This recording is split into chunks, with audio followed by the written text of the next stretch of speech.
ट्रॅक्टरला रिफ्लेक्टर नसल्याने मोटरसायकलसवार ट्रॉलीवर आदळल्याने 2 जण गंभीर झाल्याची घटना आज सायंकाळी 7:45च्या सुमारास तालुक्यातील कौटखेडे येथे घडली आहे। जावेद बशीर शेख व जमील शेख असे या जखमीचे नावे असून दोघे वैजापूर तालुक्यातील वडजी येथील राहणारी असून स्थानिक सामाजिक कार्यकर्ते यांच्या मदतीने उपचारासाठी शासकीय उपजिल्हा रुग्णालयात दाखल करण्यात आले आहे। स्थानिक ग्रामस्थांकडून मिळालेल्या माहितीनुसार कौटखेडे येथील बस स्थानकासमोर सोनालिका कंपनीचा ट्रॅक्टर क्रमांक MH20 AS 0790 चा ड्रायव्हर पाणी बॉटल घेण्यासाठी थांबला असताना येवला येथून कामकाज आटोपल्यानंतर वडजीकडे जाणारी बजाज कंपनीची मोटरसायकल क्रमांक MH20 GX 9844 स्टिकर किंवा रेडियम नसल्याने उभे असलेल्या ट्रॅक्टरवर धडकली। यात दोघे जण गंभीर जखमी झाले आहे।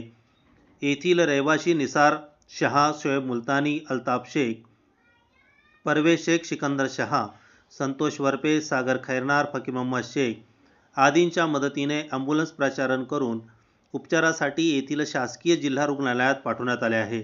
पैकी एकाची प्रकृती चिंताजनक असल्याचे बोलले जाते। न्यूज लोकतंत्र 18 साठी हुसेन शेख, येवला।